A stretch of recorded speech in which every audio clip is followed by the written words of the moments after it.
And he says, once again, salutations, and that is a warning.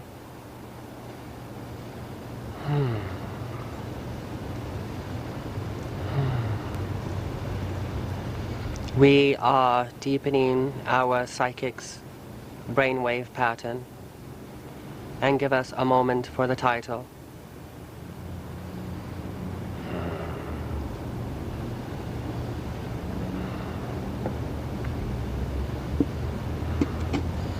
After calming our psychic down enough so that he can go into a sufficiently deep, altered state of consciousness in front of the camera and the bright lights, we have reached some semblance of composure.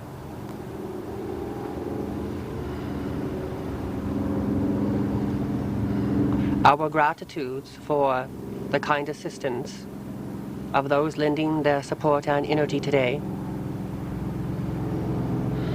This is, obviously, in your world, a real-life setting. Hence, there will be the coming and going of unexpected, auspicious sounds. It is my fondest hope that you enjoy the scenery. Now, give us a moment. There is considerable interest in your world about human relationships, passion, its appropriate expression, emotional bonding between males and females, lemurs,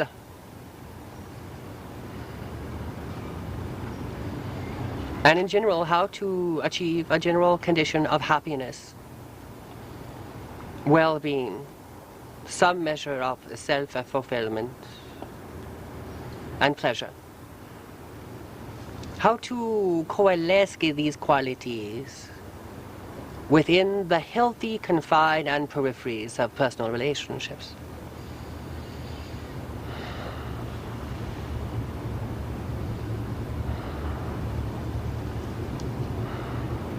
It is not unusual for many of my psychics, friends, and clients in the entertainment business. However, those about their business in any spectrum of life, to be fulfilled financially, only to be frustrated in love. Unfortunately, techniques of bonding and establishing a healthy rapport and communication with available partners, or even locating available partners, is not made easily available. Pragmatically speaking, you are taught how to write. You are taught a nominal and minimal amount of ethics in your human dealings. Essentially, you are taught not to break the law, lest you get in trouble. Well, there are also laws of relationships. They are unspoken. They are versatile, but in general, there are some laws, categorically speaking.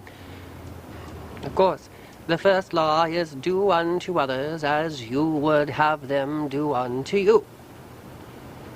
This is a given. I am assuming that those of you on the look for healthy relationships have learned how or are developing your talent in presenting yourself in a favorable fashion to generate the necessary qualitative energies in your personality that will attract a worthy mate, perhaps a soulmate, if you are fortunate. Though I have some controversial feelings about that term. Nevertheless, it is one we may refer to, so I beg your pardon as I have a creative license here.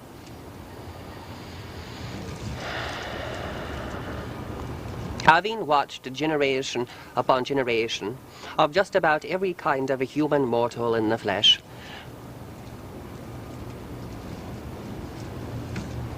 mate, bond, and produce offspring, raise the generations of their offspring, and the cycle starts all over again. Obviously, one of the most important subjects in your lives as human creatures are your relationships with others of your kind. As you begin to gain some semblance of understanding, of inner awareness about your own personality characteristics, your ability to reach out to others more efficiently will be enhanced. Hence, a program of self-study and introspection, some personal psychoanalysis, will be required for the majority of my viewers. There are many agencies and personalities, authority figures, books, and videos that you can consult that can give you some insight here as to various techniques that can be used, but the best technique are personal techniques. One that is styled, molded, created, designed just for you. Preferably one that is self-designed. You must become very capable of accessing your own personal needs in your life. And so, programs and courses that teach you to focus on those things that you desire and work toward the eventual fulfillment of these basic human needs are relevant here. I encourage you to pursue such lines of information without losing yourself in the process, or trying to make yourself over too quickly into something you are not yet. But since you are all in the condition of becoming, assuming new roles, enlarging your vestiges of personal talents and your sense of direction, we're going to discuss personal transformation and the development and the acquiring of personality attributes and properties of mind and lifestyle that will attract individuals that resonate with your personal pattern of development in a progressive fashion. Call this New Age thought, if you will. It is personally tailored just for you. I hope it is a suit that eventually fits well after a sufficient number of trial attempts at fitting. As you go through your life, you constantly add to your psychological and physiological repertoire. You are constantly changing, but perhaps on minute levels, beyond the ability of the I self or the conscious mind to apprehend directly. Things are happening in your body all the time that you are not aware of. Your stomach digests food most of the time without your awareness. Unless you develop stomach problems, then you consult a physician and you may get to see an x-ray of your stomach working. However, unless you have had such an experience or have gone through medical school, most of you have no idea how the stomach does its job.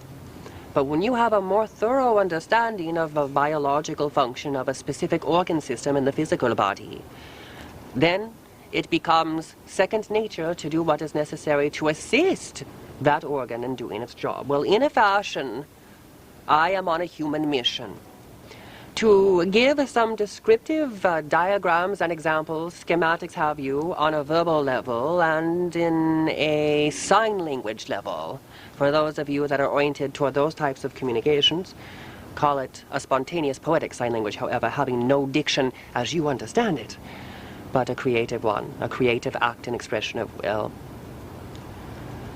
So some of these examples that are going to follow and some of these suggestions are meant to make you take a look at yourself and to see portraits of yourself that exist within your own minds. Attitudes, opinions, and personal complexes that you have attributed to yourself, and also that your friends and social group have attributed to you also. I am not one to mince words, and so I am about my father's business. Or the deity's business. As an interdimensional educator, I get to introspect your private lives frequently. Not invasively, but with your consent, and I get to uncover little nuggets of gold quite frequently as regards your human relationships. And good human relationships really start with you and feeling good about yourself. You develop psychological habits of self-destructive character, usually, though not always, that play a pivotal role in demolishing your sense of self-esteem, which may already be unstable, especially if that self-esteem is based upon the flow of external circumstances in your life. If your fear of personal rejection is so strong that it has caused you to become more inhibited in expressing yourself and making yourself available to appropriate mates, then you need to take a look at this. I will say nothing more on this at this moment, but perhaps later on in this communication I will do so. But in part one, I am giving a general outline of some of the characteristics and qualities and human personalities that I have witnessed in my dealings with your kind over the millennia, over the centuries. Not long ago, it was much easier to find a mate because you did not have mass transportation systems and the airplanes and cars like you do now. It wasn't very long ago horseback was the way to go, or going by ship even before horseback, depending on your locality as a group in your world at a specific time in the human's evolutionary civilization development. It was very simple to find others that were like you because there were very simple taboos that were used to curb and control human behavior within the group, and there were certain standards and rituals and procedures followed. Everyone agreed upon these, and there was not such a diversity as there is now today. You have a smorgasbord, an accumulation of diverse social customs, genetic types, psychological types, and spiritual types, a mass avalanche of which has exploded into a cultural diversity that exists on your world today. You have means available to you to meet others, however, that did not exist only a few thousand years ago, or perhaps 50 years ago even, for some of you. Some of my viewers are not old enough to have realized yet the changes that have taken place simply in the last century.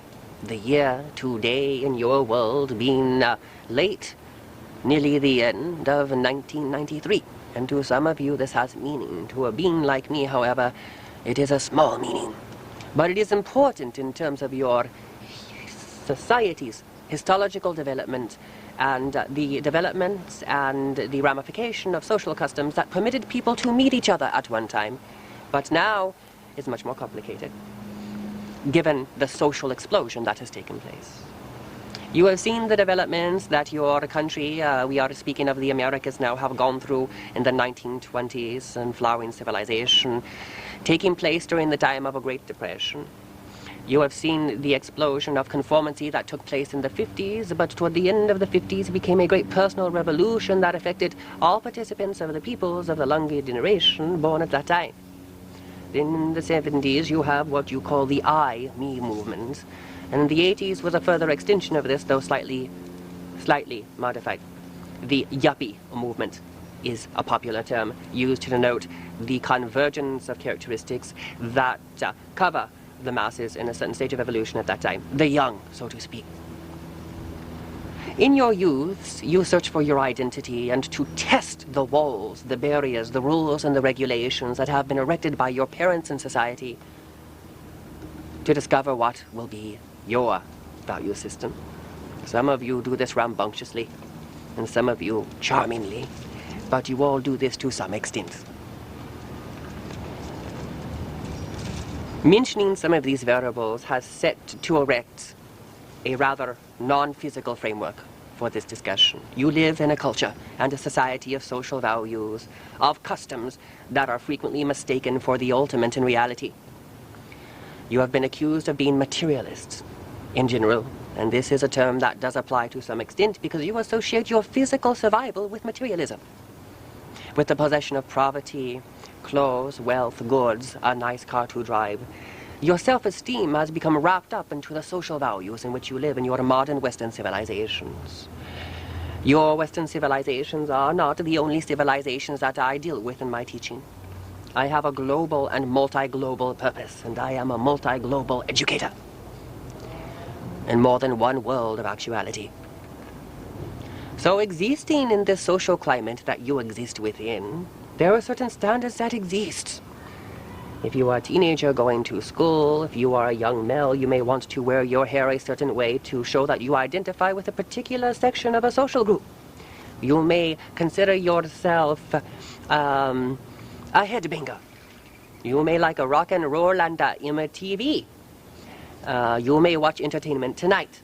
Though quite a variety of individuals watch Entertainment Tonight. It is not a bad show. My psychic enjoys it. Some of you may have short hair and go to military school part-time while attending a public institution for your education. In All cases, however, you all seek to find your own sense of purpose and identity and find the way that will work for you to express your creativity. Your creativity may be concrete, it may be crystallized, it may not be versatile. Others of you may be extremely creative and versatile and consider yourselves a creative artist. You may want to work in the film industry and may not consider it simply another means to make money and to make your fortunes. You may decide you are a writer and of the introspective type and given to intellectual dialogue and conversation with your friends and not much interested in sports. You may decide you are going to be an athlete. For instance, I address this information, this conversation to the young and to the more mature alike. God bless you all. It is my hope that the information that is to follow will assist you in coming to some semblance of self-understanding of what you are about and what psychological cycle of evolution you may be in at the time, in your personal transformation. Obviously, a general rule of thumb that has been said before, and what is new under the sun. It is old knowledge, but expressed in new ways, designed for a new generation. But it has meaning for all generations. And that is this, my friends. You must develop a sense of respect and liking and comfort in your own body for yourself and grow very comfortable with your self-images. This maturation takes place with all of you psychologically, eventually in the decades and the years that are to follow. And for some of you, this took place long ago. You must be comfortable with yourself for others to be comfortable with you. An example would be, my psychic is excruciatingly comfortable and very pleased with his overall physical presentation. It is shocking to some individuals. To those who are rock and rollers and make a few $100,000 a year, it is very acceptable. To aspiring creative artists involving the field of music, it is very acceptable. But to Wilshire Boulevard, with the shop owners there, it can be a bit of a shock sometimes. Beverly Hills, you see. On the other hand, the shock value works for my psychic because it makes people think, stop and ask questions, and occasionally it even raises a few eyebrows in the negative. Well, you cannot please everybody, for it is very important, for the first thing, that you understand that you cannot please everybody. Each personality projects their own ideas of physical aestheticism upon you and what they would enjoy you to look like. In some cases, if they are harmonious with you as a personality on your level of soul development and on a similar program, this is good. In other cases, you may want to listen but not necessarily adhere to the concepts that they wish to share with you. But to make yourself attractive, whoever you are, whatever your skin color, your religion, your philosophical orientation, your psychological age or your chronological age, if you want to be popular, you need to be popular with yourself. If you do not approve of you, whoever you are, then others will sense this and you will reduce your desirability in your particular social group. Now, we have begun our general discussion with some very general but applicable examples that are specific. Now, I suggest a short break and we will return with more specific information, and this ends the introduction of part 1.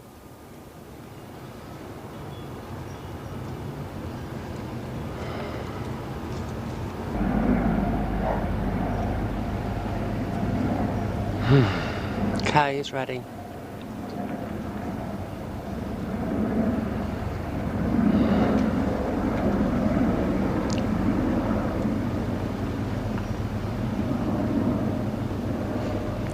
Welcome back, my seen and unseen friends, to part 2 on human love, human relationships, passion, limerence, bonding, and how to get more.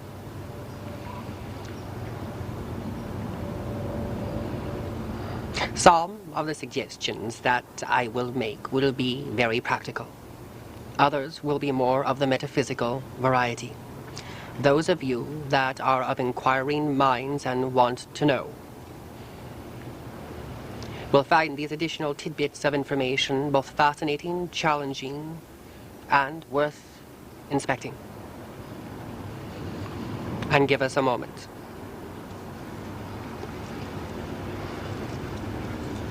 If you are filled with anxiety, distress, and in the survival mode, in general, with but a few exceptions, It would indeed be rare to attract a mate that would not bring their fair share of trouble with them into your life. Those of you that are less shallow than others may decide to stick with someone that brings their fair share of trouble or their unfair share of trouble with them, believing that love is the principle and coming to understand, respect, and support an individual that is self-creating or attached to other individuals in their life who are creating as a group insurmountable odds and difficulties worthwhile. Some of you are looking for different characteristics in a mate. Obviously, again, my suggestion would be that you incorporate characteristics into your behavior, into your thinking, that you wish to attract to you. For on some level, the law of similarities is always in operation in all human relationships. You need to work on developing a bridge between yourself and others. You do this by developing knowledge and interests, creative and also more crystallized, on subjects that others will be able to relate to. In doing this, you make yourself a more interesting person. Having something to offer and to say on just about any subject can make you a favorite at parties if this is done correctly. Parties being another excellent way to meet individuals that are single or on the way to becoming single. That would make for ideal personal relationships later on, if you are fortunate enough to be endowed with an appropriate social group. Dressing similar are within certain guidelines and protocols of dress. To those that you wish to associate with is another means of wearing a white flag or a rose-colored flag and saying, I am available. Feel free to give me some attention. I am currently unattached, friendly, and receptive. Having basically a friendly and receptive attitude will get you a long way. If you are a know-it-all, or perhaps you are not a know-it-all, but you come up in your communications as a know-it-all, this will not make you popular among a larger social group, which might contain desirable mates for you. So being willing to learn and willing to learn new interests that others that you are personally interested in possess is one method of deepening communication and extending a line from yourself to others. There are numerous methods. Your sociologists and your psychologists have studied human behavior for some time and have some insight, though it is not a universal insight. Basically, smiling and nodding your head frequently in communication will make others feel that you are interested in what they have to share. Genuinely, attentively listening and then making comments, very creative and individualistic, or perhaps the more uniform and common. Either one will do in many situations, and these are interchangeable skills. Will allow those who are communicating with you to warm up to you, to get toasty and cozy with you as an individual, to form personal preferences for your company as opposed to the competition. On the other hand, it's also vitally important that you not look upon those of the opposite sex or the same sex as competition in looking for a mate. Your intent should basically be to enlarge your social group as much as possible, to meet new people, be able to try new things, to be open-minded and consider it basically an investigative and educational experience. If you are one of those individuals unfortunate enough, or in some cases fortunate enough, depending on your perspective, to utilize those advantages proclivitated by the bar scene, then you should not go to look for a one-night stand, or for a mate in particular, but simply to meet single and available people, and understand that through these people you may not meet eventual potential mates. Some of you have personality patterns that incline you to believe that all relationships are meant to endure forever. Married and going toward the horizon, happily ever after, is one of those attractive concepts that you have bonded with. So, if you wish to find relationships that will last, it's very important you learn to investigate the background of those that you are interested in, and you do this by asking them very pointed but friendly questions. That is being down to earth in your discussion. You ask them about their history of past relationships. If an individual has had 2 or more relationships of a certain kind, you can almost bet that there is a pattern in operation. You may, or may not, depending on the circumstances, wish to discuss this pattern with your potential interest. If you're interested in having a transitional relationship with somebody just to try the suit on for size, this is perfectly acceptable. I, of course, encourage you that if such desires should be granted and take place under the correct circumstances, that you use the appropriate methods of disease prevention. Disease has always been one of those major issues when it comes to finding and selecting mates in all cultures. Unfortunately, there are not medical records still in existence today having on their files discussions of human disease transmission involving past cultures and civilizations. But with the advent of modern travel and modern convenience and meeting people with the rapidity that you do today, these processes are spreading and rapidly. So use all necessary precautions. In dealing with men in particular, it is very important not that you distrust them, but that you insist, especially in the first few encounters till you know them better, that they use an appropriate form of prophylactic, and that you also, too, if you are female or male, the scenario is the same for anybody. This is, of course, to prevent unpleasant situations from occurring later after an initial contact of a romantic nature with a potential partner.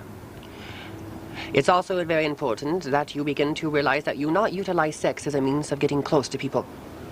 If the introduction is too hot and heavy, these relationships tend to burn out early.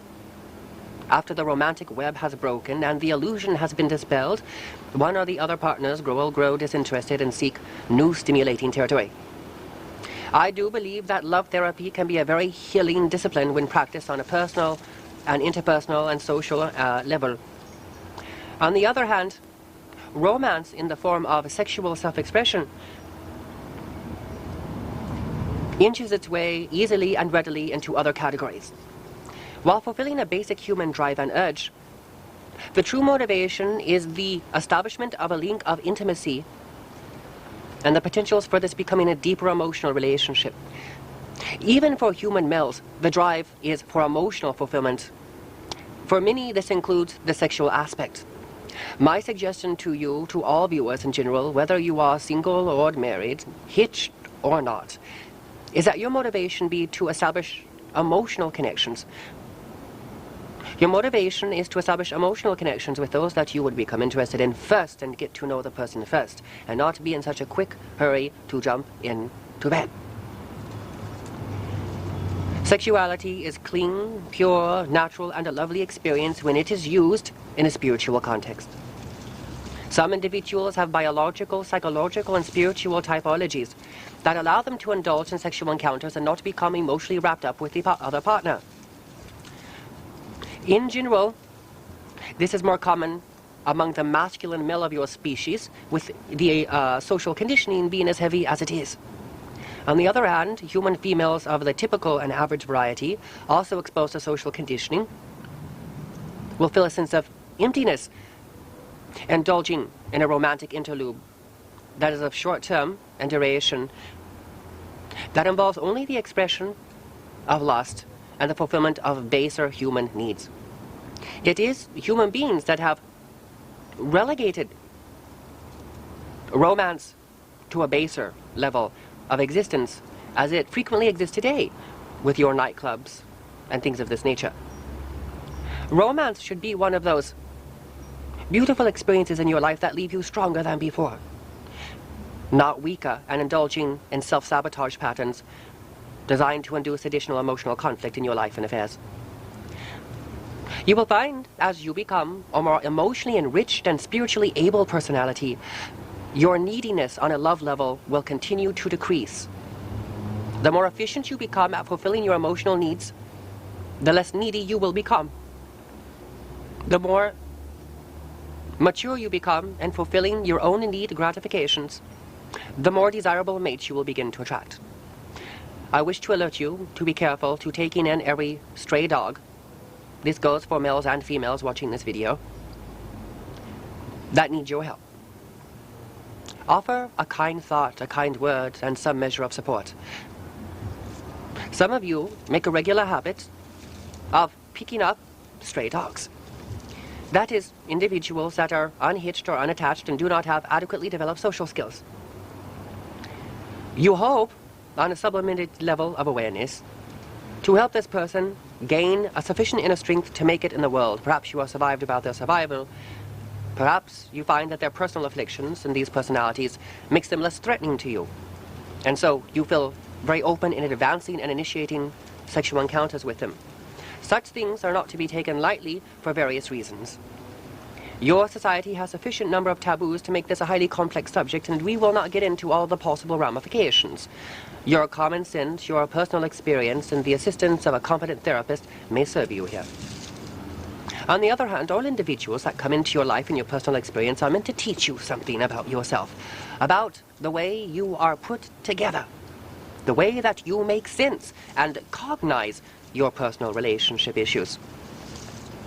Obviously, a good therapist can help you spot patterns in your personality, patterns that make you go from one unpleasant affair to another, or exist in a chronic state of isolated aloneness, so that even when you are around friends and company, you feel oh so alone. The antithesis of this example is to develop a feeling of well-being and satisfaction within yourself, to recognize your patterns, and to build up a stronger sense of self-confidence and self-esteem in every area of life where you would apply your personal energies. Denying that you may have a problem in this area will further you not. Denial is the usual human reaction when human beings hear something unfavorable about themselves. Admitting that you may have difficulty in a given area is the first step to healing. Seeking competent assistance, either from the spiritual plane, various medicinal spiritual practices, consulting a competent therapist, psychologist, or psychiatrist may assist you. But this is a journey that usually takes several years of introspection to produce results that you are looking for. The second tip that I wish to give you when looking for available mates is to understand this may be a process that takes some time, and to work on reducing your level of desperation. Desperation will attract to you desperate people and desperate situations. Though there are some exceptions to this, in general, this could be considered a cosmic law as it applies to your plane on human love, human bonding, intimacy, and human relationships. This is the end of part 2. I suggest a short break and we will resume on part 3.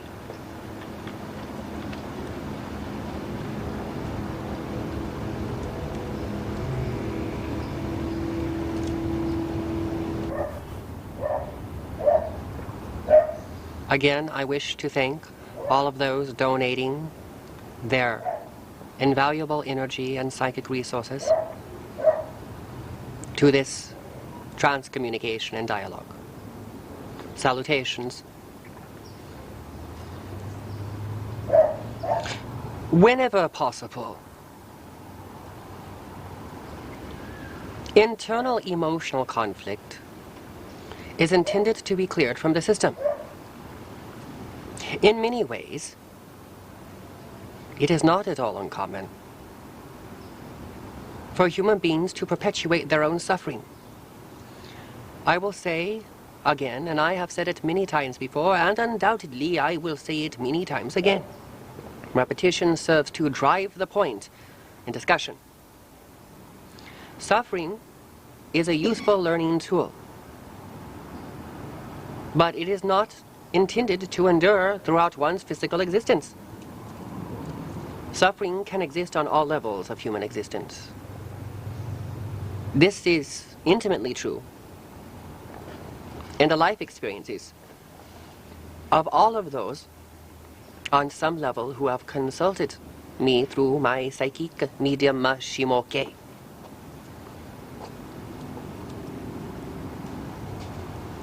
An emotional yearning and an ache for self-expression, for fulfillment on deep layers of your psychic nature, is intended to propel you to investigate areas of life, the mysteries of the universe, and the way of additional other human beings outside of yourself, that you become knowledgeable of the world around you, of reality, of super reality. It is an impetus designed to drive you to explore the interrelationships between thought and action, between self and the selves that compose your composite society, in which subconscious knowledge and information in these searches, on these long journeys, is intended to be unveiled, so that you individually and collectively become aware of the internal emotional programs that dominate your psychological and emotional features of the inner landscape of your psyches. There are general truths that affect all of you in your very private lives intimately. Sometimes there are issues within you that come between you and the expression of love, or building a bridge between yourself and others. Generally, it is always a fabulous idea for you to eliminate as much prejudice and fear as possible from your internal mechanisms of emotional operation. Fear and prejudice can gum up the internal processes that should eventually lead to clearness of vision, to clarity of thought, to the unfolding of one's intentionality in the categories of human existence. Fear is responsible, either sublimated fear or unfaced fear, for the development of at least 50% of all disease processes, including carcinogenic processes, the development of heart disease, and many arthritic symptoms. Multiple sclerosis is tied in here, but this is not a video on the psychic origins of disease. However, many of the same forces that affect the physiological function of the biological form, in terms of health, well-being, and the ability to rejuvenate and spring back from illness, are also involved in personal fulfillment. A subject that seekers on all paths of life are interested in, consciously or unconsciously. The drive is to fulfillment as a human creature, as an individual piece of the cosmos focused through the instruments of the flesh in the world of perception. You project your psychological patterns into the physical world around you. So more often than not, you are frequently responding to your own projections than to the real world. Some of you are much more talented at this and sly at this projection process than others, performing and indulging in this artistic endeavor so well, so sublimely sometimes, so sleekly, that you can cause others to believe in those projections.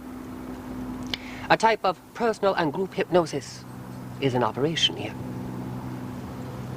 Your collective values entrance your collective perceptions, and what seems true medically one day will be proven false the next, as human truths change with the flux and flow of one's evolutionary and political seasons in the human kingdom. You, privately, in your own personal world, in your own occupation, in your relationships, are representative of the collective humanity, and those forces which propagate the continued survival, evolution, and existence of this humanity and its evolutionary direction. So you are a representation of your people. As you solve your inner dilemmas and your inner conflicts, improve your ability to communicate with others efficiently, and get the results you are looking for without resulting to covert or sublimated manipulation, you clear a path in the jungle of confused social values. Learning to win friends and influence people is significant in the field of business, but also in the field of personal emotional evolution.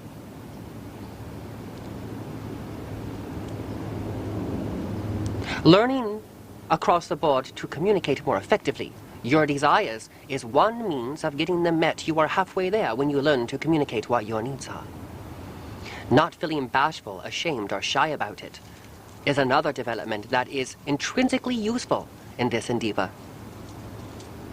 If you are in a relationship and there is the inefficient frequency of expression of physical contact, physical intimacy, or what you call lovemaking, and you cannot communicate this need effectively, but allow your emotions or the other partner's emotions to get in the way of the physical intimacy, you can experience a continued breakdown of communication. Physical communication is just one, but an invaluable one, means of communicating in personal relationships.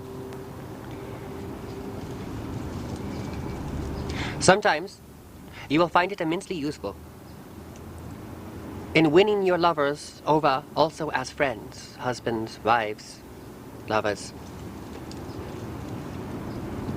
To first, obviously, praise the person for those areas that they handle well, before discussing serious issues that impede what could otherwise be the smooth flow within the relationship. Not resorting to criticism, but constructive analysis, which has less of an emotional coloring attached to it, will serve you well. These sound very practical and pragmatic, and they are. Do unto others as you would have them do unto you. Role-playing can be extremely efficient here. It will develop your imagination, loosen up rigid and overly sound concepts within your mind that imprison your thinking and lock you into psychological cycles of thought, perception, and emotion that trap you into an isolated field of emotional reality, making you unavailable to those whom you seek to be intimate with and close to. Studying your self-concepts, your composite self-concepts, and getting to the root of the origins of many of your emotions regarding the human kingdom. And if you find they are lacking, upgrading those emotions is essential. This is along the lines of the very same archetypal process that I described that should be followed in my video on physical immortality. In this video, I discussed how social programs and personal programs and genetic and biological programs all come together, forming a rhythm of existence in which physical life is ordained only to exist for a certain period of time, say 75 years approximately. Slightly longer in some countries and some localities, and shorter in others. Many of your what I call locologists, individuals that study local populations, locologists, study certain populations to discover why they live longer. Sometimes this is attributed to diet, but more importantly, it is the psychological patterns in the social group that chooses the diet, that causes them to choose a diet that works well with their genetic programs to induce a greater longevity.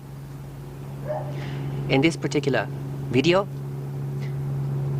Physical Immortality, I discussed many of the sociological, the psychological, the nutritional, and the emotional forces that contribute to a greater length of physical lifespan.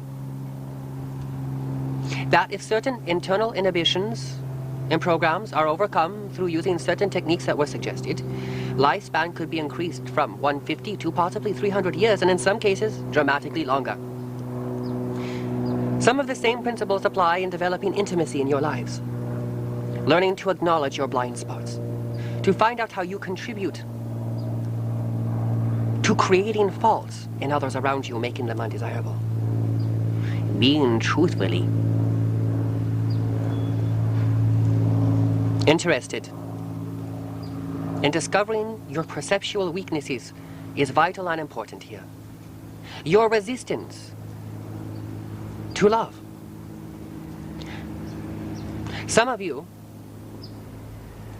are overly critical in your personal relationships. When you are angry or upset or agitated, you may blow up. You may say things that are inappropriate.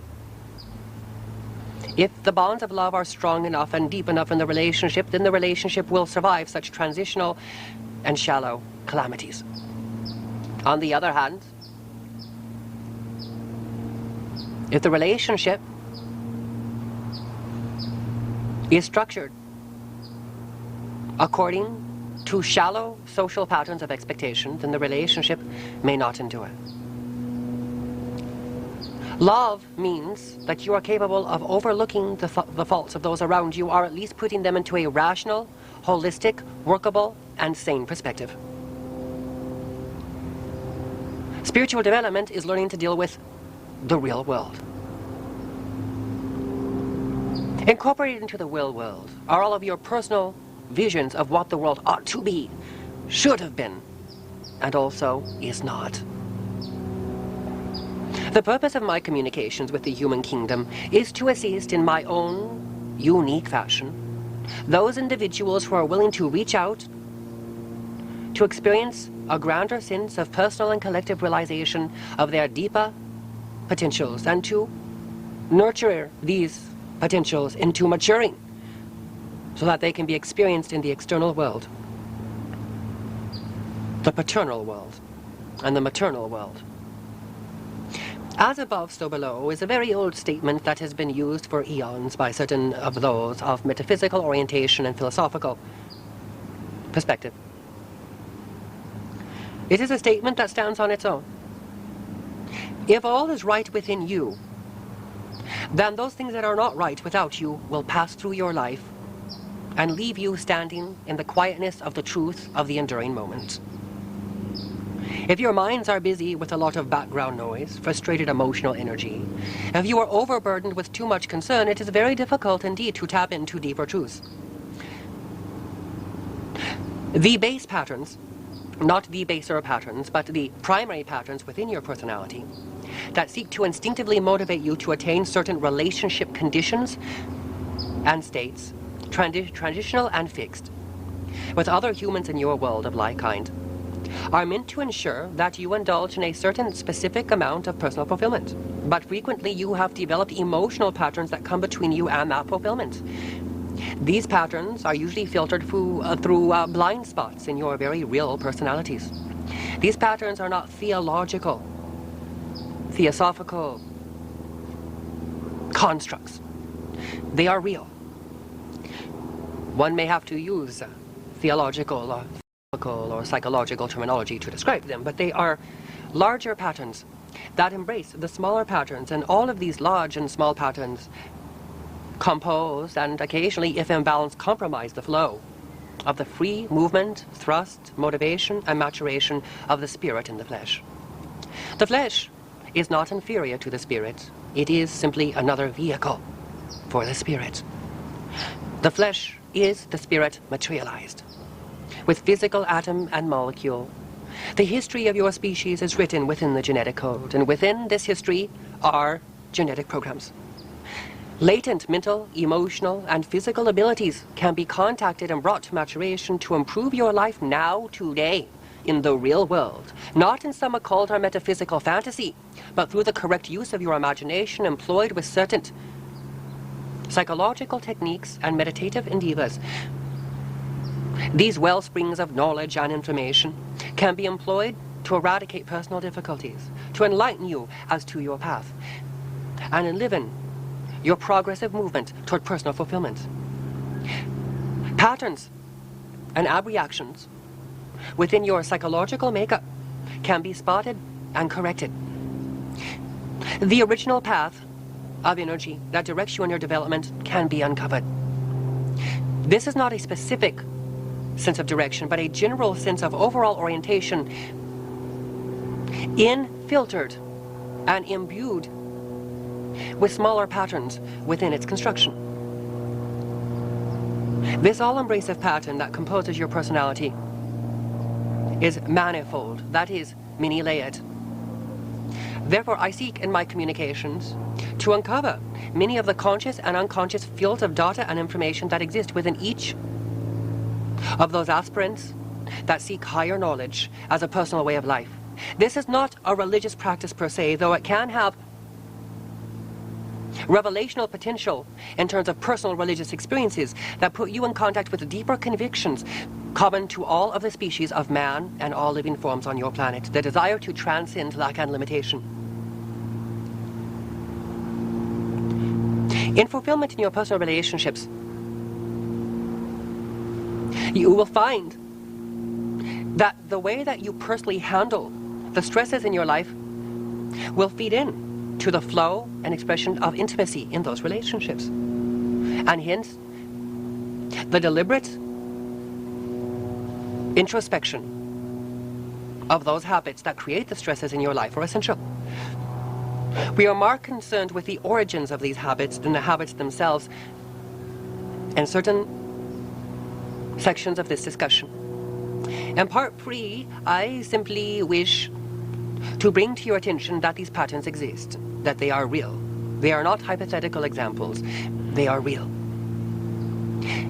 If you try to read between the lines and to project your consciousness between the words, you will find a level of intuition kicking into operation in which you understand things that you have no words for. You will understand something quickly, but then the memory will fade. With repeated viewing of this video, those memories will begin to surface with greater and greater rapidity, and these memories will endure longer, allowing you to introspect these patterns more clearly and more efficiently, to hold them in the forefront of your mind, to take them apart and to analyze them and their origins. By indulging in this process, you can get to the root of some of your personal psychological complexes that make you who and what you are. This is the only way to truly elongate physical lifespan, and the only true way to eliminate patterns from your psychology that prevent you from having emotionally fulfilling relationships. Now, I realize that some of this information will sound abstract. It is very, very deep. It is not like many of the shallow psychology courses you will take in college, though they must begin somewhere, I suppose. Now, with love, I suggest that we end part 3. Part 4 and 5 will move into a deeper discussion of practical methods and techniques that can be used to enrich the intimacy in your lives, to deepen the level of love, and help you become more fulfilled and holistically oriented human beings that attract worthy mates and partners, those qualified and worthy of being called soulmates. Until then, I suggest a short break, and thank you for your patience.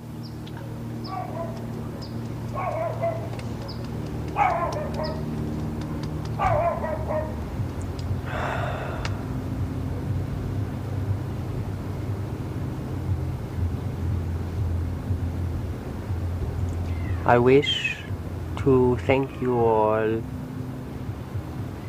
for awaiting my return patiently, and give us a moment to delve into part 4 on human love, intimacy, limerence,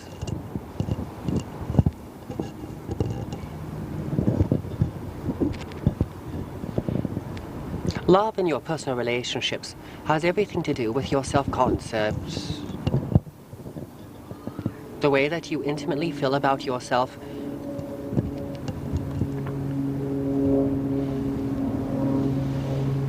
Sometimes it is your feelings towards yourself that need to be healed, and sometimes there may be physical features that affect the way the world views you, regardless of your self-image. Feedback from friends and family can present a multitude of observations and scenarios for you from which you can extrapolate important and significant information to avail yourself much good. On the other hand, these views can be slanted due to personal values, and since each of your friends, acquaintances, and lovers and family views you through an image they have of you, the pattern of their own life experiences, it may by no means be complete. This is when it becomes necessary to reach out for additional information, like the information contained in this video. This video, in part 4, is being shot live with absolutely no rehearsal. Therefore, you can expect the coming and going of various sounds and changing of lighting conditions. What we seek to do, more importantly, is preserve the quality of the information that is being communicated. The scenery is simply an adjunct to that communication. And give us a moment.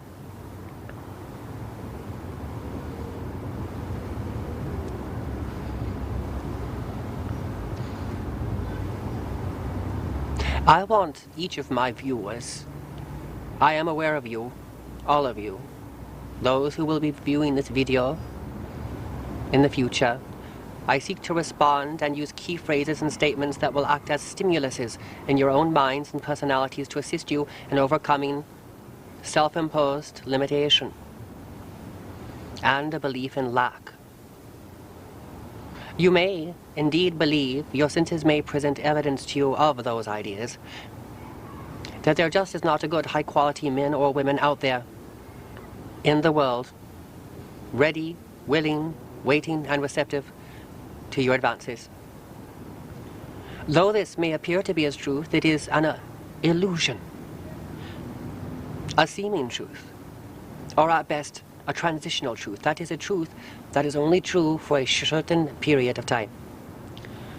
No matter what your age group, there are always plenty of individuals willing and ready for you out there. The question you may ask then, your teachers, your guides, yourselves, or your psychologists, your friends, is, where do I meet these people?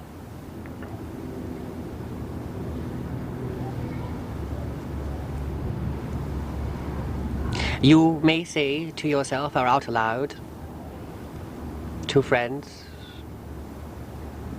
for example, that, well, if God had intended for me to have somebody to love, then I would have them. But you see, God will not give you what you do not feel you deserve. If you are sincerely comfortable and secure with your lot in life, this does not always indicate any degree of happiness whatsoever. Though there may be some, you may find some happiness in your securities. Whether financial or other, your station in life, your social position, prestige or lack of it, you may be comfortable being an unblooming flower.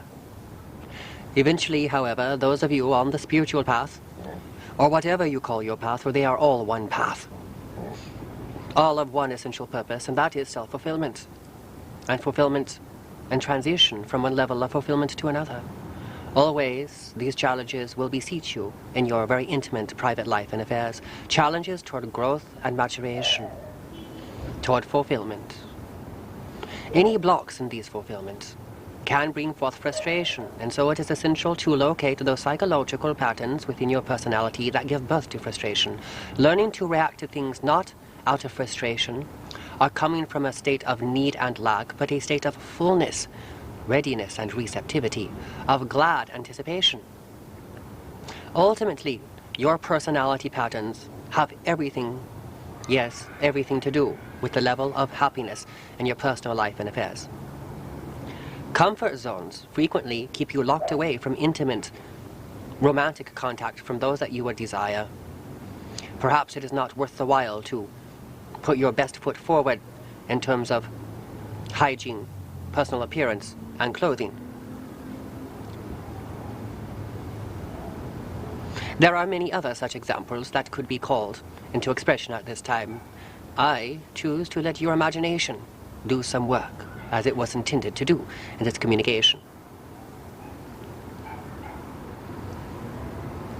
A healthy dose of self-respect and learning what self-respect means is another acquired and required essential to a healthy sense of personal fulfillment,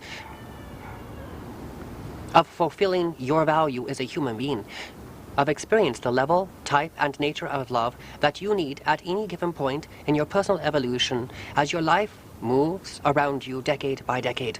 You are always at the center of your life. Therefore, being the center of your life, the center of your personal psychological value system or solar system, the terms are interchangeable. You are the nucleus of your life. Therefore, the patterns within your programming and their activity produce the results in your life. They influence you to choose individuals that either give you what you need or take what they need from you without giving in return. And this, you will find, as you continue forth on your studies, to be absolutely true. It is an irrefutable reality. But it can be, if you are working on your personal growth and development, what we call a transitional truth. A truth that is only true for a period of time. There are certain distinguishable eternal truths out there.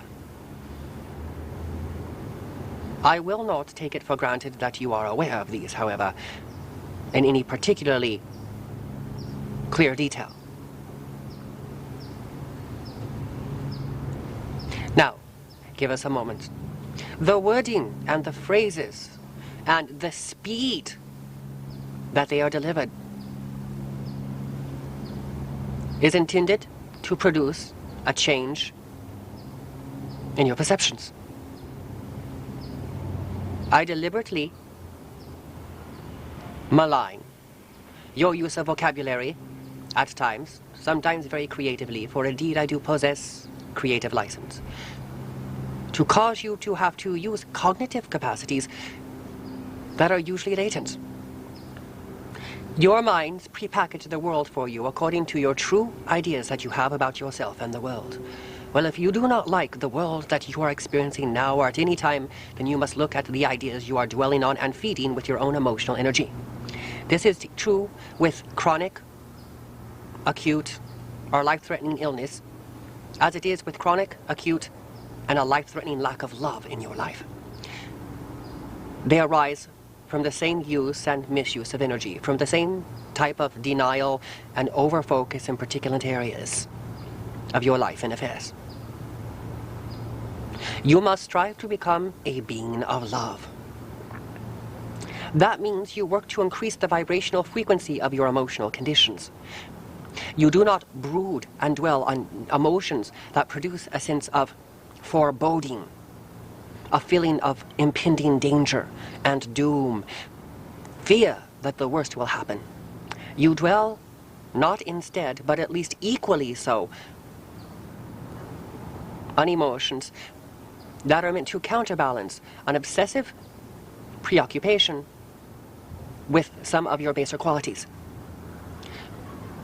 If you dwell in an excessive sense on some of your baser qualities, fear, anxiety, expecting the worst, waiting for doomsday to happen, or the next financial disaster involving the country economically, you feed these things.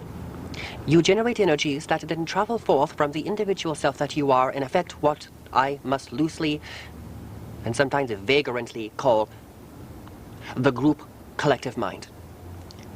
It is fear and hope and anticipation and confidence in the future that controls your economy. The economy is not an objective entity apart from yourself whatsoever, just like the politicians in your life are not an objective phenomena, someone doing things without your permission, but representations of you as a collective of peoples. In a very real, literal, and explicit sense, your true concepts about the makeup of reality cause you to become hypnotized by certain elements of reality and overemphasize those elements in contrast to elements that would awaken you from your trances.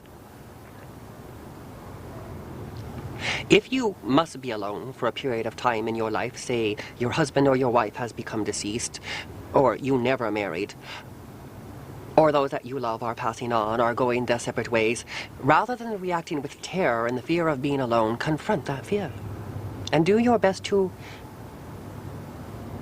transform that fear into a healthy attempt at self-development, to become a self-contained and wholly fulfilled entity with a balance between the masculine and feminine components of your own personality dynamics. The paternal and the maternal aspects of your personality must be in balance in order for you to be a whole being, that is, to actualize your capacity for wholeness, for you are whole, but you do not realize it, lest you would not come from a condition of need, but a condition of giving. Now, it is not bad in spiritual circles, though it may appear this way, to come from a state of need. It is, however, not the most efficient condition you can approach relationships from. It is very important that you forgive all in your past whom you feel have harmed you, caused you frustration. Avoid blame.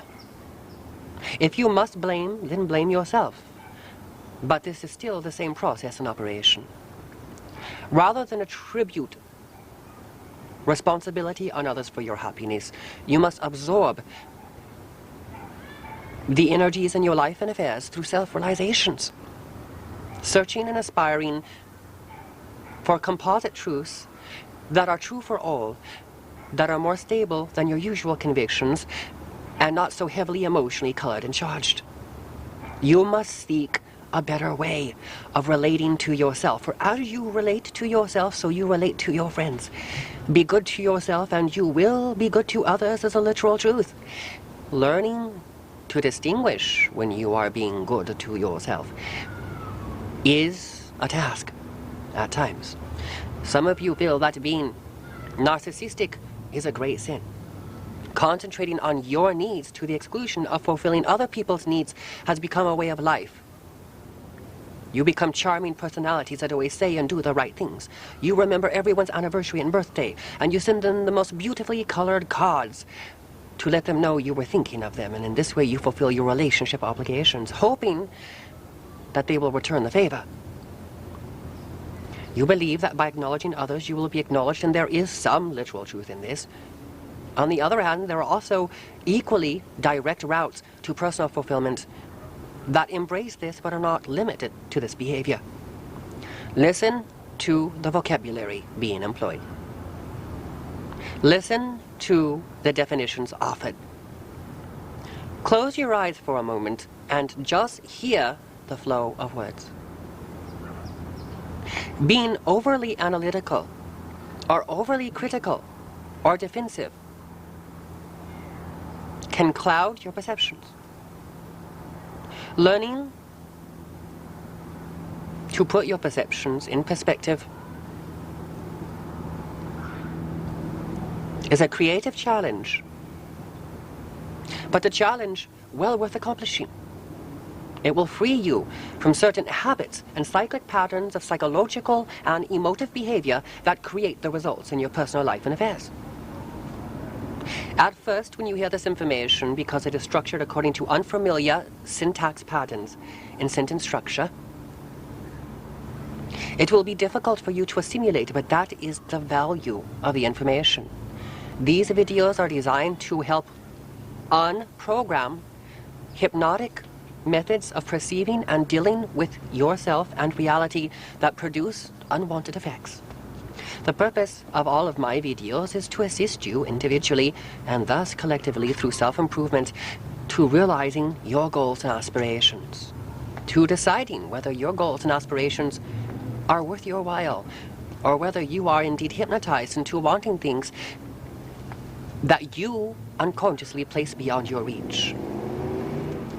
Looking at your personal programs and learning to put words to them and communicate them to your friends non-obsessively is one method of bringing to light inner emotional turmoil in which one's motivations are misdirected, and a sense of overall imbalance and incongruency in personality, in behavior, and thought results, causing an unreceptive attitude to higher forces. Rather than expecting a certain type of response from an enlightened being, or a being composed of light radiation as myself, but you are trapped light, materialized as flesh.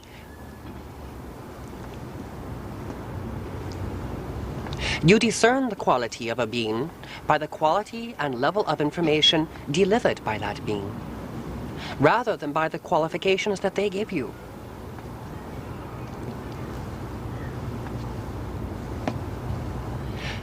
In your personal life,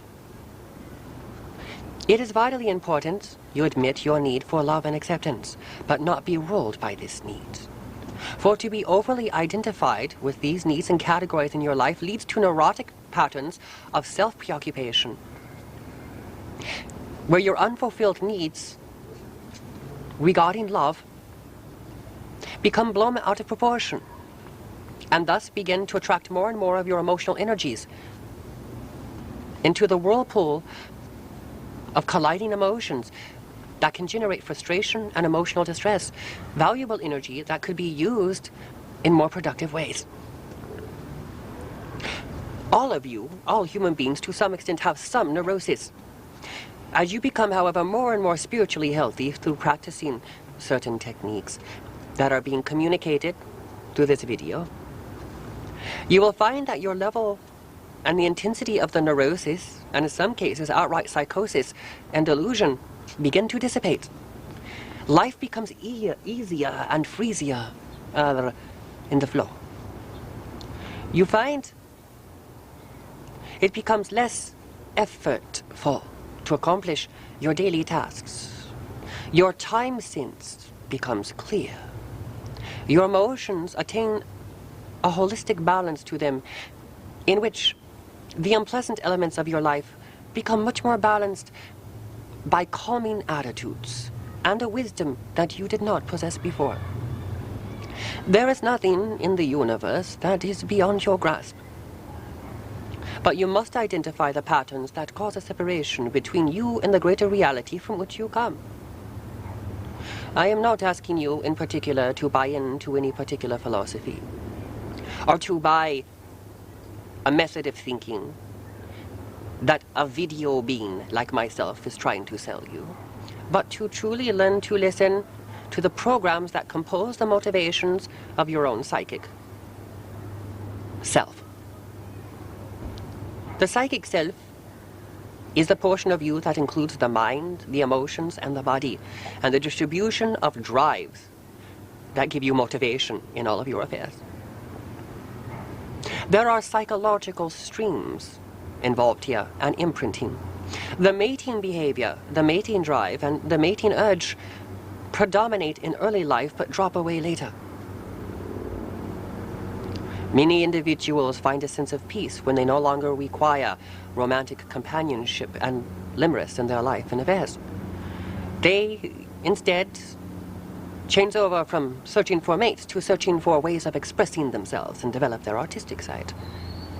During the later half of life is when your world geniuses produce their works of art and that are the mark of their creative genius. Later life is one of the better parts of life in terms of overall balance. The obsessive drives that make you want and yearn for things with such an intensity that you become hypnotized by them begin to wane to some extent. So, no matter what your age, getting older is something to look forward to. Getting older does not mean that you have to become undesirable, but culturally and socially, there are some connotations attributed to this. The feeling of becoming feeble, of unable to care for yourself when you get older causes many of you to cringe. You must understand this is merely a concept, and it does not have to be that way, especially armed with the knowledge communicated through all of my videos. And also videos and works from other enlightened beings. You are becoming enlightened as you listen closely, as you attenuate your consciousness and link it with the information that is being communicated. So it may be necessary for you to view and to listen closely to this video any number of times. I cannot give you an exact number, for you are all different and all at different levels of progress and development. But one thing is guaranteed: there will be results if you are persistent. Now, give us a short moment.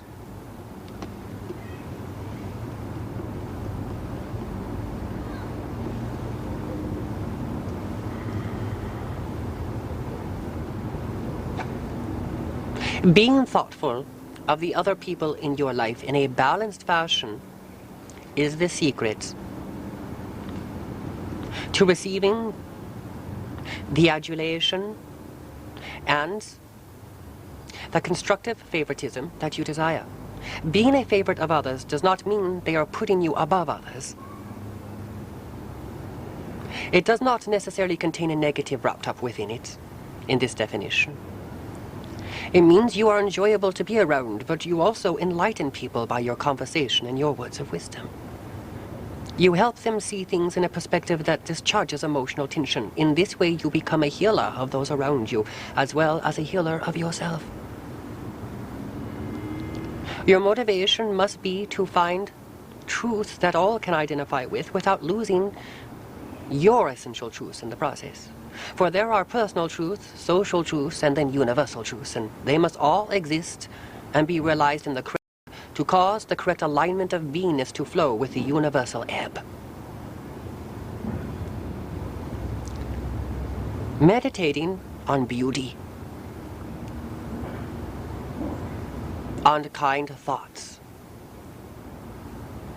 on harmonious images, on colors that bring a sense of warmth and peace, writing poetry that inspires, working on making the intangible tangible, in making the unconscious drives within the recesses of your deep self conscious through step-by-step processes, is a natural process involved in spiritual evolution and development, and very much embraces love and human bondings. You can love others to the extent that you learn to correctly love yourselves, your composite selves, in which you do not try to suppress your personality to blend in like crew-cut officers in the military, which you come to appreciate and to respect your God-gifted uniqueness, and you come to realize you really do have a place in society. You feel alien sometimes, and sometimes so alone, and you yearn to go home, but consciously you cannot remember where home really is. Well, as a spiritual being, home is wherever you are.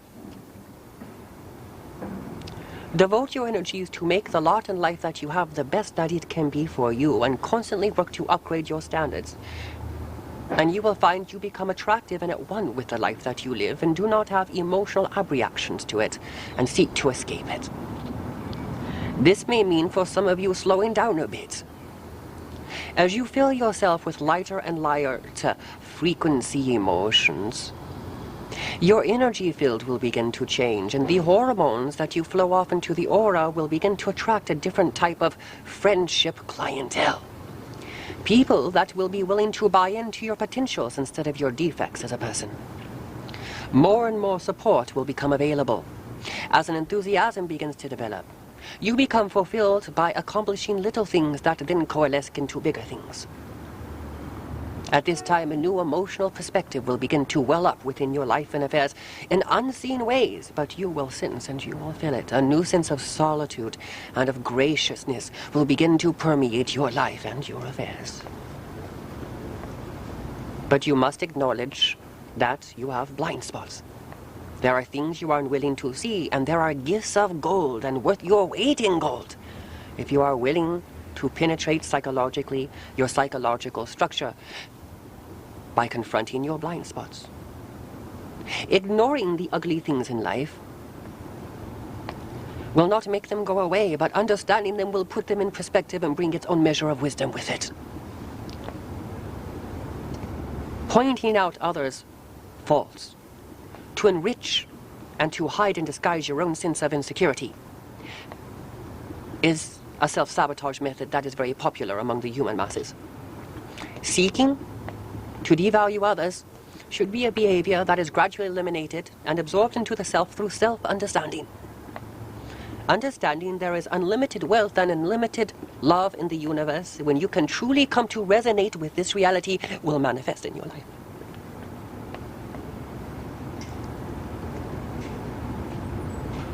A gentle word, a word of gentle concern, dropping a line or a note or making a simple phone call just to say something constructive as well as pleasing, inspiring to friends is one way of creating a psychic lifeline. For what you give out, you ultimately receive. If you are self-preoccupied and self-absorbed,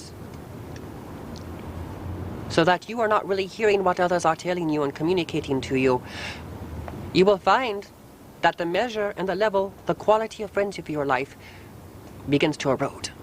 And eventually, you may find yourself very much alone, resorting to personality aberrants or individuals who are disintegrating rather than integrating.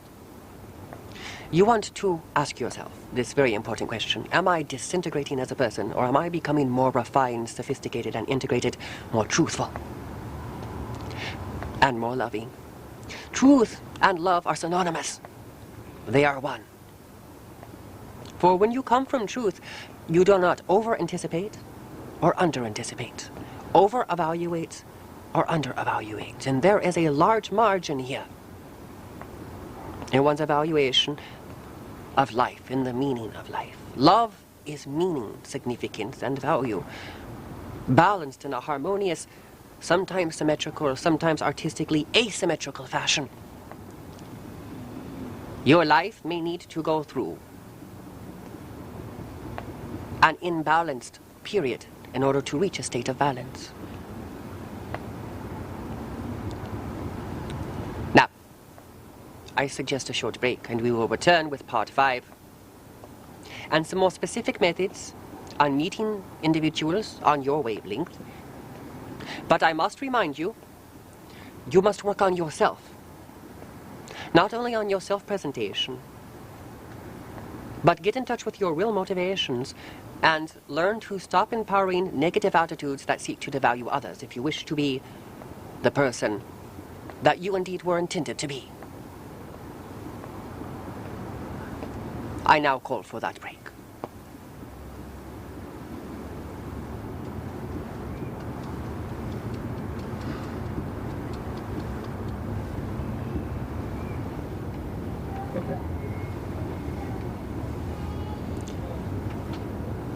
Welcome to part 5 of our discussion on love and the transforming power of truth.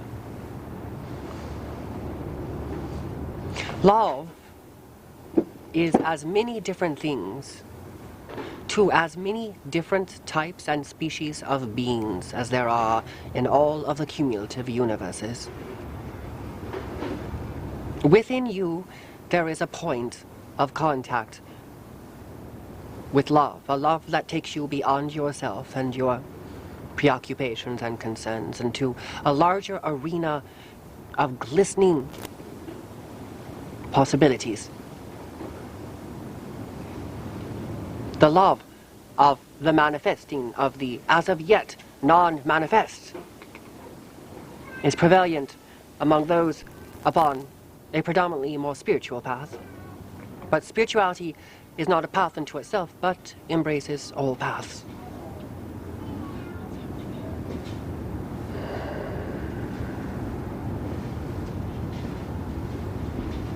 There is within you, potentially, very pragmatically, but also to the heights and the breach of your potentials, the capacity for the expression of a love wisdom, a union of the purified heart and the purified mind, where the heart has been emptied of all of the programs that seek to limit the expression of the free flow of its essence, where the heart and the mind are both purified of limiting thought patterns and emotional patterns, allowing a non-disturbed, non-cloudy essence to flow forth from them in new creative forms that enhance life in unpredictable, unique, and unforeseen ways, but in powerful ways.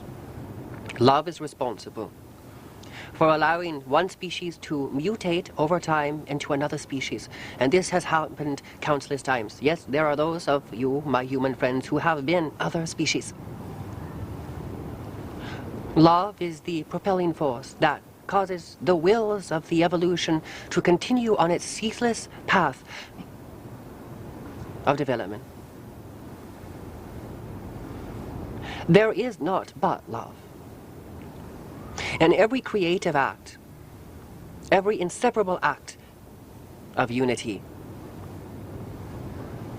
there is this essence of energy, the binding force that makes the molecules hold their configuration, that makes solid objects what they are. It is gravity. Love, in a sense, is a type of gravity. It pulls the correct, favorable conditions and elements together into a configuration where new transformations can take place. Love can never be destroyed. It only changes form. Consciousness can never be destroyed. It only changes form, and sometimes function and content, but it is never destroyed. Love seeks to take you beyond yourselves, and to conditions and levels of beingness and understanding, of harmony and transcendence that you have not yet conceived. But your imaginations, as you inch and ebb along, can begin to gradually construct concrete images within the lower mind for you to shoot for. Love is that certain something that defines the quality of human integrity. The ability to survive against all obstacles. The ability to survive and to thrive as an individual and as a species. The ability to overcome obstacles, challenges, and inner dilemmas. The drive to do these things that develops the ability, the thrust of evolution, is love. If you meditate on these things,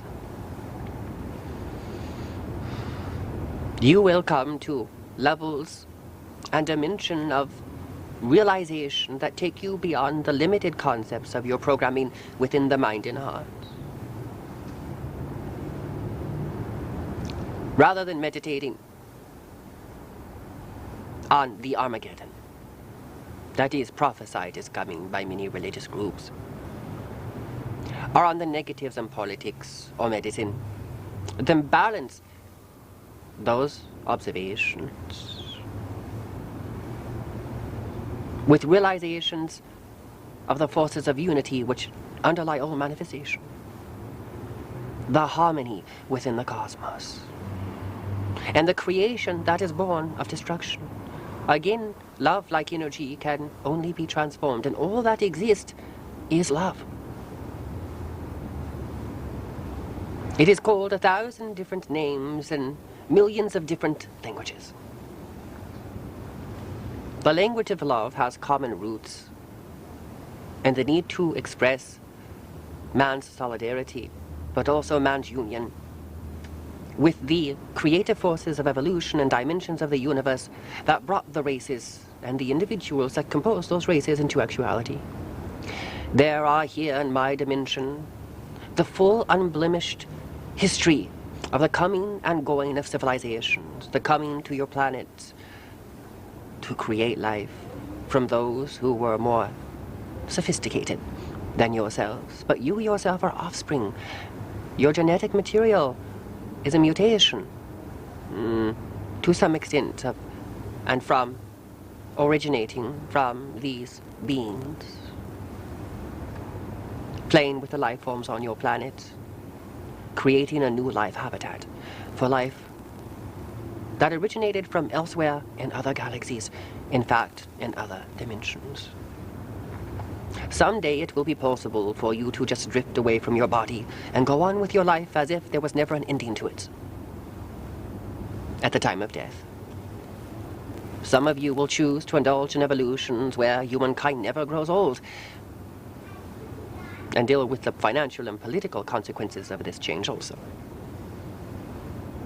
Some of you will indulge in creations, artistic renderings of civilizations that will not be spoken of on this video. The realization of love is when you can look at an enemy and understand it is the God force behind their eyes staring back at you. That force is you. You are all intimately interrelated. The apparent difference is, though real, are not limited to the limitations that are your perceptions, but extend vastly in arrays and spectrums of life far beyond your limited perceptions as creatures, and you are only limited for a time. Before your physical life, you are a living bundle of energy, existing in realities and actualities undreamed of by mortal men, pondered but not realized while in the body, except for a few great yogis that have existed in your times, those you call masters, those initiated into the lower godhood. You yourself are equally creators of worlds, just like those who spawned the great races. One of those races is the race of man in all of its diversities. Aside from discussing your origins in galactic civilizations, the thrust to enrich the life forms that inhabit all universes and all worlds is a product of the love drive in the creation. To develop and evolve a race beyond its potentials of not just surviving, but thriving. Experiencing corridors and paths of pleasure and empowerment, yet, as of yet, unheard of. Once your species has dispensed of a belief in psychological pathogens like lack and limitation, talents will begin to flourish, changes will sweep across the civilizations, and a new sense of unity will abolish the need for war. But it is a path that must be sought. Economic, political, social, psychological, spiritual, all of these cumulative forces shall come together to produce certain sets of probabilities, and of these probabilities in the dream state, you as a species shall select which ones shall materialize. Within your minds, when you go to sleep at night, visualize and try to sense what would it be like to live in a world where gang rivalry, where murder, where mass pain, where homicide, where suicide, where abortion would not need to exist. I am not saying these things are wrong, these are moral value judgments, no. I'm just saying they are offshoots of the value systems ingrained within your emotional programs, inherited from your ancestors, your more recent ancestors. And you can change these through self-realization. And the fellowship of those physical and non-physical beings that are at your beck and call, they are at just a finger away from you, if you do not create a great gulf between you and them. Again, I am not discussing an occult fantasy for just the wealthy and privileged or the eccentric to indulge in. I am displaying in words pictures of realities that are vital and real, that fit within the world of facts that you know. But again, you must remember the great occult law that governs Christian and non-Christian alike, irreverently. The physical world of facts around you is an outpicturing of your internal programs. So you will indeed see what you expect to see. And this will color your perceptions and your reactions and bring your fears as well as your potentials into the forefront of your personal human and collective human experience. You are co-creators of the life that you know. Meditate then, my earth friends, on love and those things that beget loving feelings within you. Do not put down those who have not mastered this ability yet. Simply and quietly nourish your own. It need not be extravagant or displayed like a peacock. Just a quiet realization, a quiet truth, that all is love. A universal love that permeates all things can be personified and experienced within your own mind on a concrete level. Choose to come from love. Let that love embrace all discordant attitudes that would seek to entrap you in the world of lack and limitation. There is an overabundance within the universe, if you but look for it. Behind all of nature's apparently conservative laws, you must understand that though there is a natural balance to the universe, and mankind frequently offsets this balance in not so productive ways, there is an unlimited period of time and unlimited fuel and unlimited worlds and vast reaches of creativity to draw from. For you privately, though you do not know this yet, and collectively as a species. You are one of the few mammals on your planet today that exist within your vibrational sequence that has the capacity to change at will.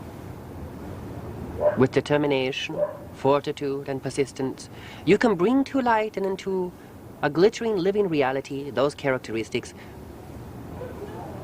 that separate you from lower classes of consciousness if you choose not to indulge in those characteristics exhibited by lower classes of demented consciousness. Do not propagate fear. Do not propagate anxiety. Do not reinforce sexism, classism.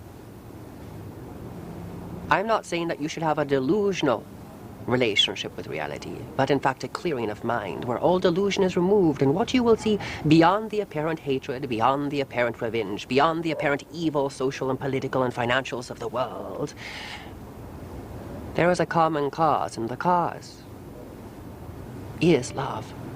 The gift of being able to evolve in any direction you choose, to have free choice as a self-sentient being, is an ultimate gift of love. Eventually that means conquering those intangibles that make you have to live in a world of lack and limitation that is in itself a projection of your own untoward programming. Affirm the power of love in your lives.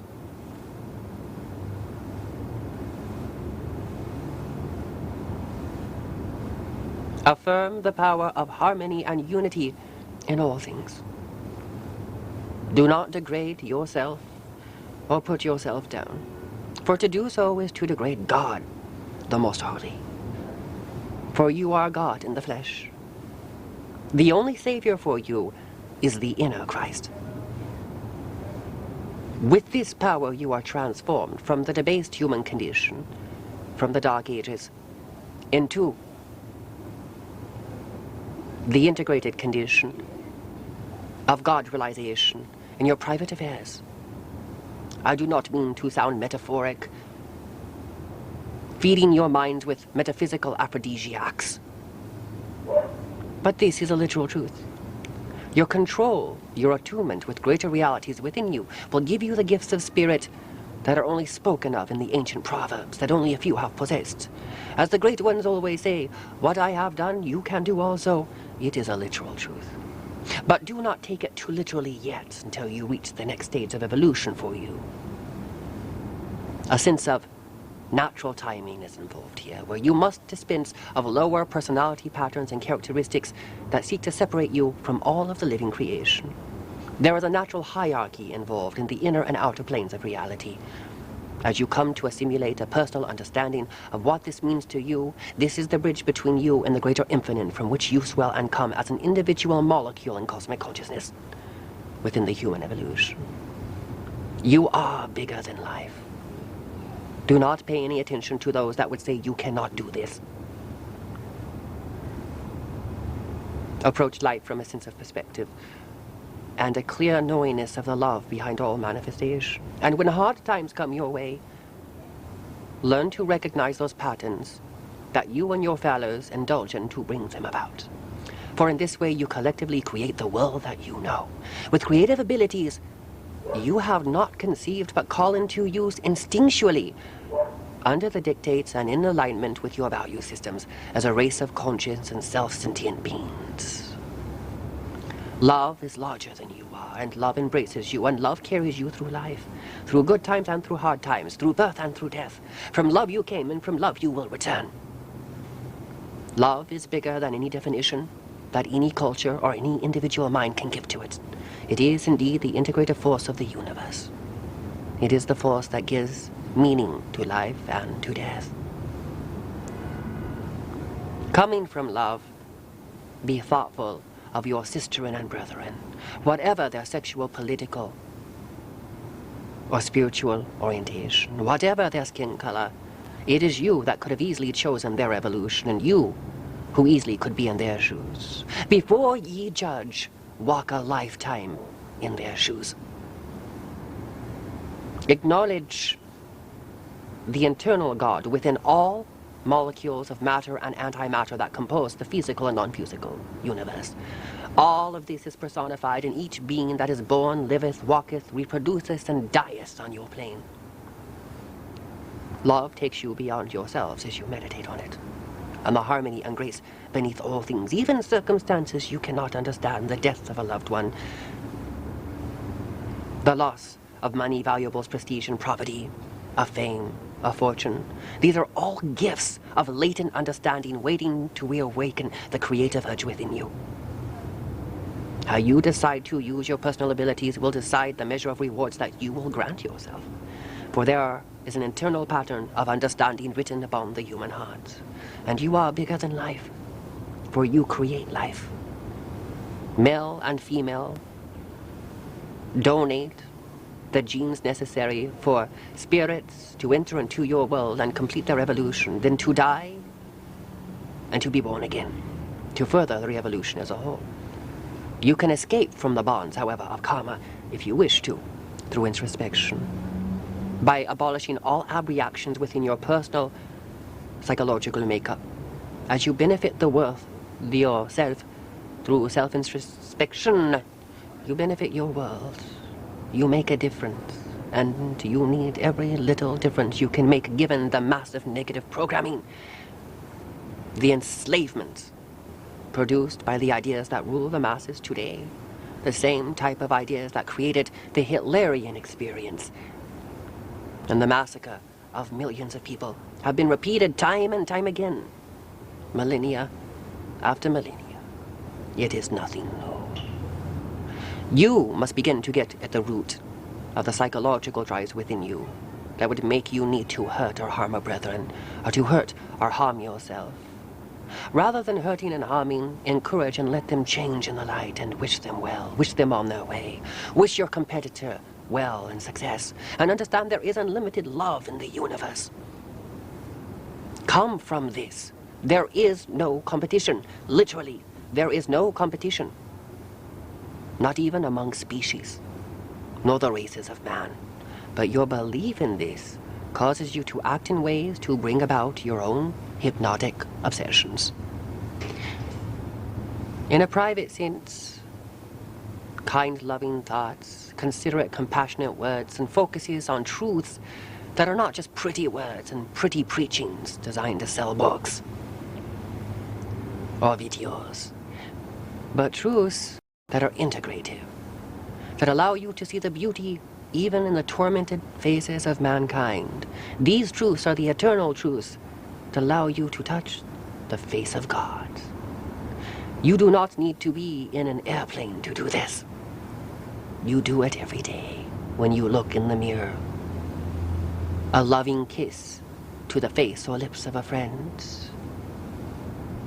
When you think of yourself, you think of God. You are inseparable from God, though you do not yet fully realize this. It must go from an idea into an emotional realization, and love is an emotional flow of energy. It is an in-depth cognitive realization. The ego, the lower ego, the part of you that believes in lack and limitation must melt when you are full of love. So you must have love weekends. There are in your world weekend motorcycle riders who then work in law offices during the weekdays on Wilshire Boulevard. Wherever you are from or whatever language you speak, the language of love is basically always the same, for it is not the form it takes in communication, but the essence behind it that creates it and generates it. Love is the force that literally heals all wounds, for it is an acceptance of reality. The greater reality from which also the illusion comes, but you can penetrate the veil of psychological illusion that keeps you from realizing and manifesting your own power leadership abilities within yourself.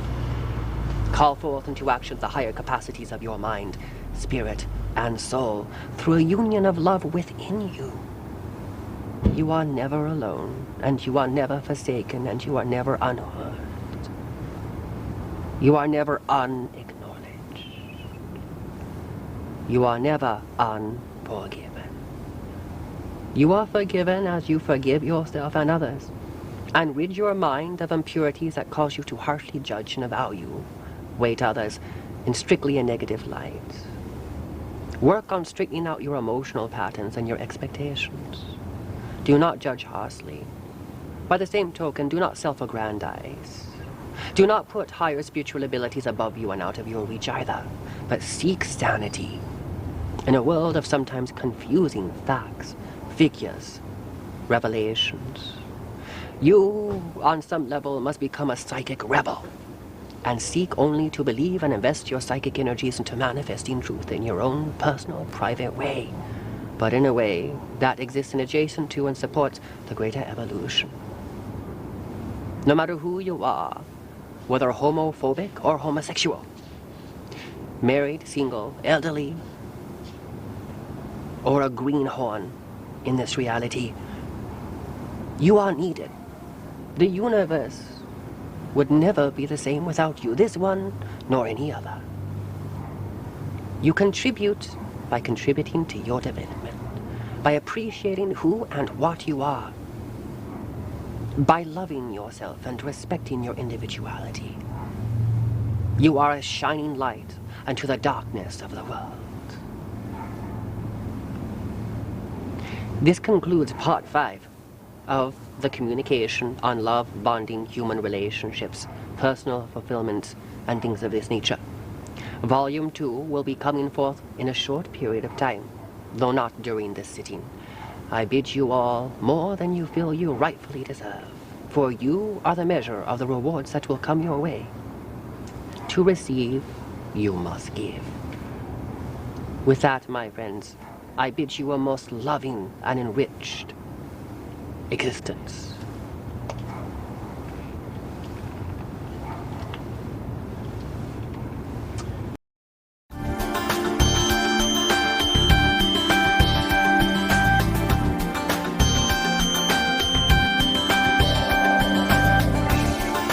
Mystic Broadcast Network.